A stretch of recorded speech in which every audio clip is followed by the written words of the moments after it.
Bank of America is doubling down on its plans to hire from low to moderate income communities by recruiting 10,000 new employees by 2025. Here's a great example of how a thoughtfully executed employer brand initiative can be used not only to drive a talent pipeline, but can also be used to penetrate new markets and to drive top line growth to an organization as well. In 2018, Bank of America set a plan to hire 10,000 new employees from low to moderate income households. And they announced recently, as early as kind of this week, that they had surpassed that goal, and now they're setting a new benchmark, which is that they want to hire another 10,000 new employees from low to moderate income communities by the year 2025. So an ambitious plan, but one that they've got a track record of already having succeeded in, and there's benefit in going forward. And in terms of an idea or a mission, the idea is that by tapping into these communities, low and moderate income communities, they can leverage their brand and of course their organization to promote economic mobility, to identify, of course, great talent through community partners. Typically, they'll partner up with different nonprofits in the area to identify talent, and then really just kind of move the needle for everybody involved. And what this does and what this showcases is really three things, I would say, from an employer brand standpoint that Bank of America can hang their hat on. And the first is that a campaign like this really drives home and really showcases Bank of America's thoughtfulness around DEI initiatives, or their ambitions in that space. It exposes the B of A brand as a great employer to the low to moderate income communities, which in turn actually helps them penetrate that market at a later date. One of the things I think that is great about a great employer brand and becoming known in a space as the place to work or the brand to be at, is that it typically then drives consumers too. So, I have a friend that works at that company. I'm going to go and try out their product too. And so this is a way that tactically Bank of America can kind of look for growth or look for new opportunities or different markets to penetrate, and then long term they can hopefully see growth in these markets along with developing a talent pipeline and then of course fostering greater kind of equality and equity in that community too. So that's number one, and I think that's maybe the most important aspect of an initiative like this from an employer brand standpoint.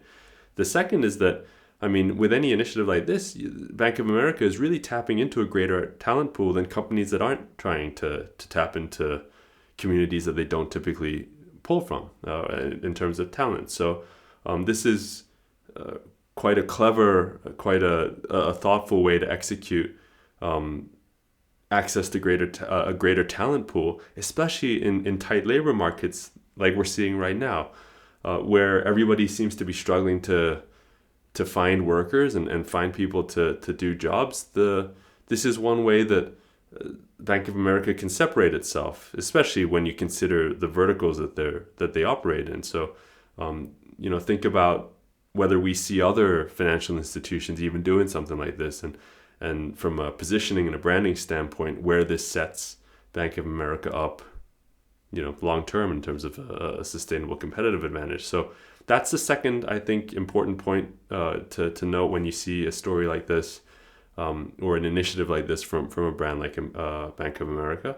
And then third, I think, is a signaling kind of point, and that's that by taking on an initiative like this, Bank of America then signals to its competitors, hey, look, we're the innovators in the human capital space. And that's a strong message to send because it forces everybody around you, of course, to compete at a higher level. But stories that come out like this and kind of penetrate the media trickle down to kind of the normal layperson like me. And we then start to have a different view of Bank of America as an employer and as a human capital innovator.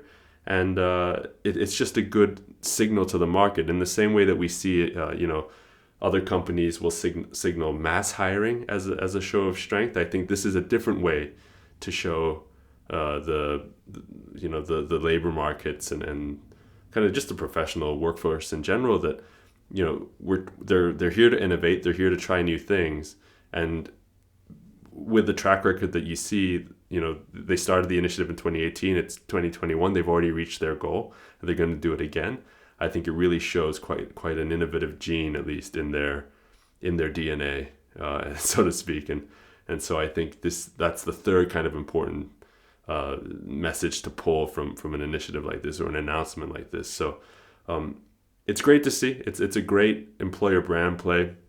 It's, as we mentioned at the beginning of this episode, it drives home the idea that employer brand is not just a human capital, a talent kind of initiative.